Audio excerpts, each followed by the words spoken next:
O aming Diyos, itinataas namin para sa iyo sa ikapitong langit ang aming panalangin ng kaligtasan.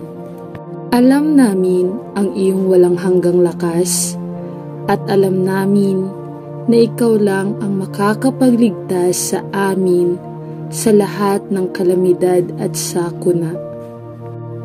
Panginoon, ipinagkakatiwala namin ang aming mortal na katawan sa iyong ganap na pangangalaga. Para sa iyo, ginagawa naming matalino ang aming mga iniisip upang maiwasan ang anumang panganib. Dalangin namin ang kadalisayan at kapayapaan ng aming mga kaluluwa na maging karapat-dapat sa iyong presensya. Sundan kami sa lahat ng oras. Ilayo niyo po kami sa mga taong puro masama ang iniisip.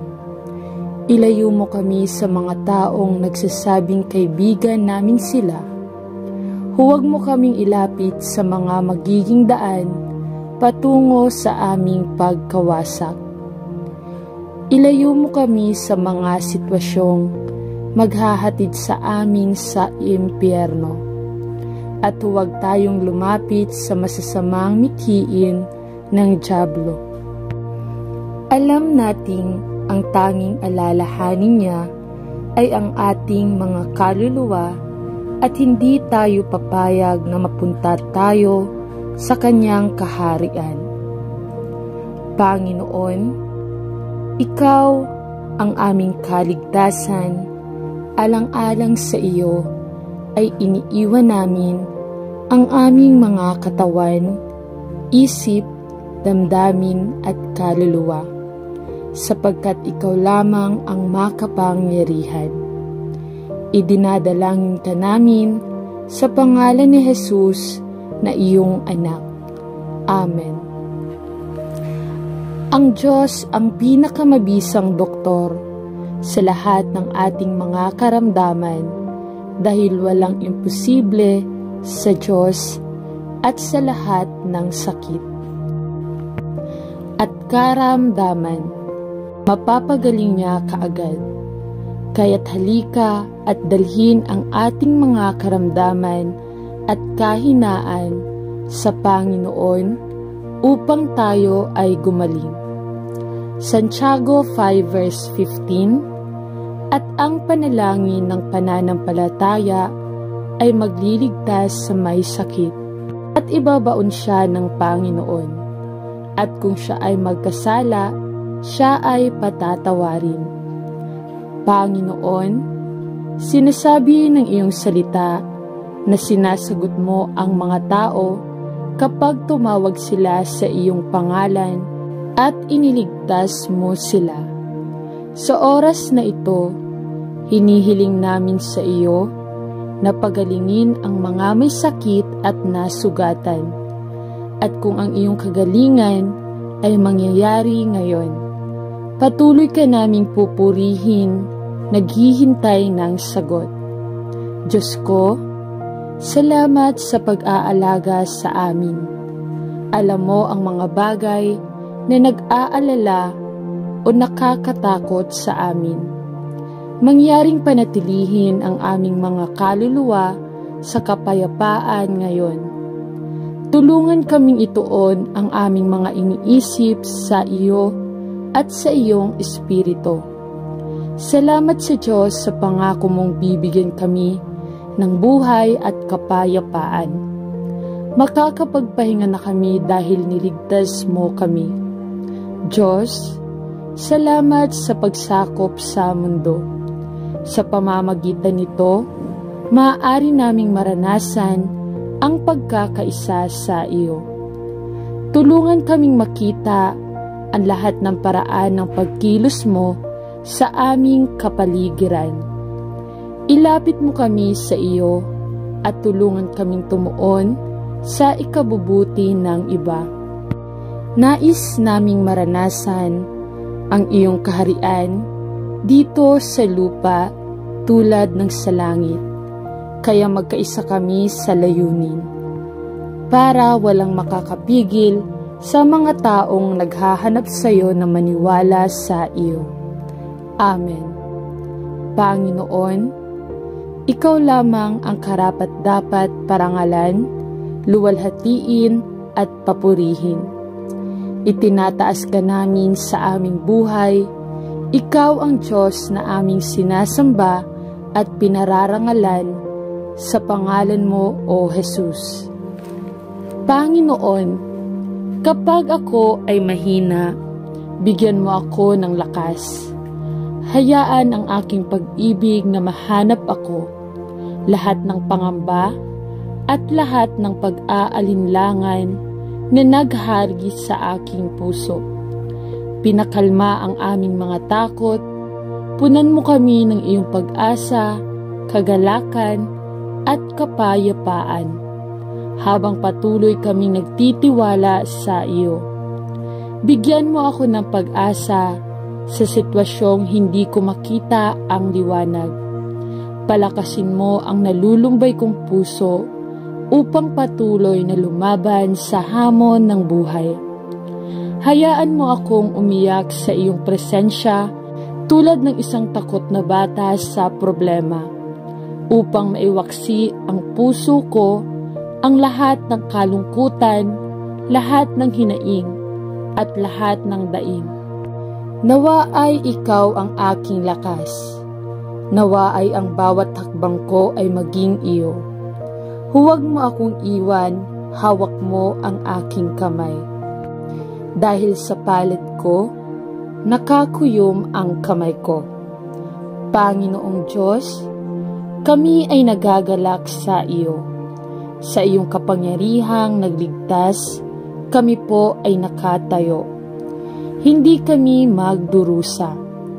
Kapag hinampas tayo ng unos ng buhay, kapag ang daan ay tila matinik, kapag ang lahat ng mga pangako mo sa amin ay hindi matutupad, Panginoon, bigyan mo kami ng lakas na huwag mawala ng pag-asa sa iyo. Sa iyo at sa iyo lamang kami umaasa. Tinutupad namin ang iyong salita. Dugo lang ang aasahan natin para sa atin. Huwag tayong maguluhan. Ipaunawa mo sa akin ang mga bagay na hindi ko maintindihan. Sa kabila ng karamdaman, takpan mo ako at aliwin mo.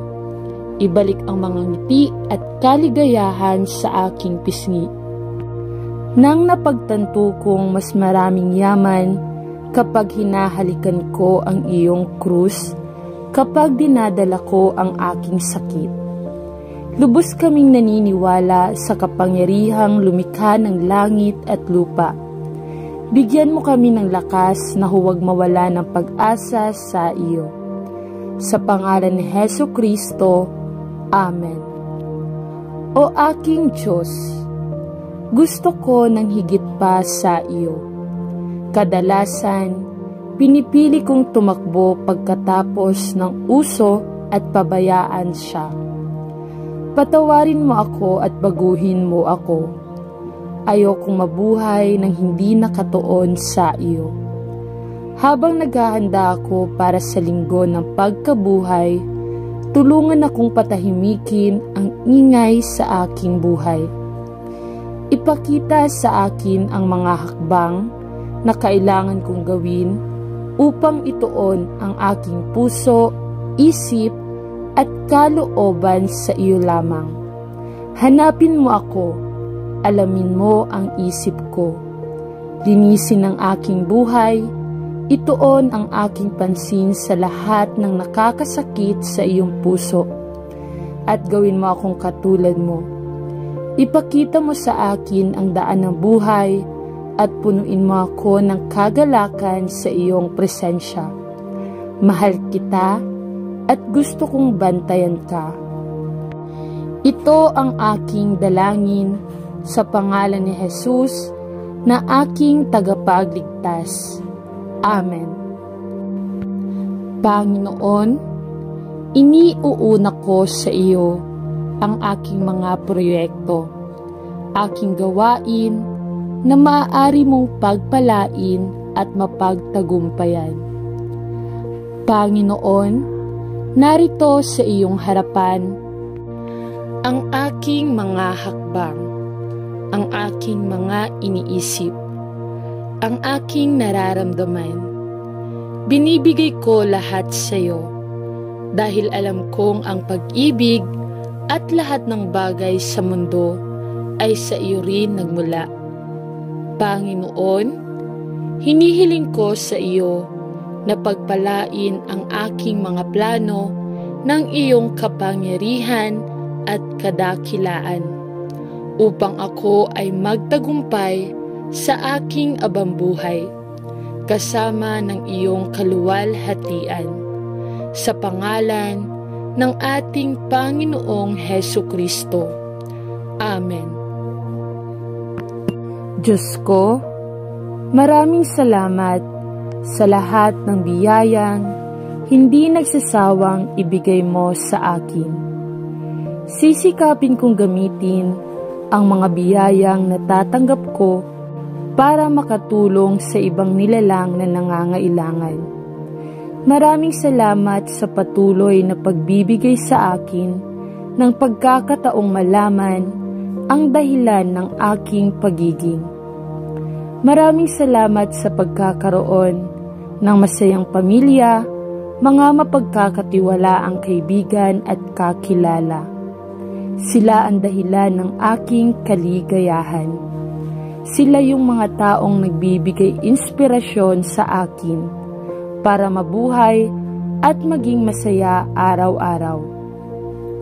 Maraming salamat sa paggabay mo sa amin upang magtagumpay. Responsibilidad at tungkulin ay nakasalalay sa ating mga balikat. Maraming salamat sa iyong lakas, katalinuhan at determinasyon. Ito ang ginagamit natin sa pagharap sa mga alon at hamon ng buhay.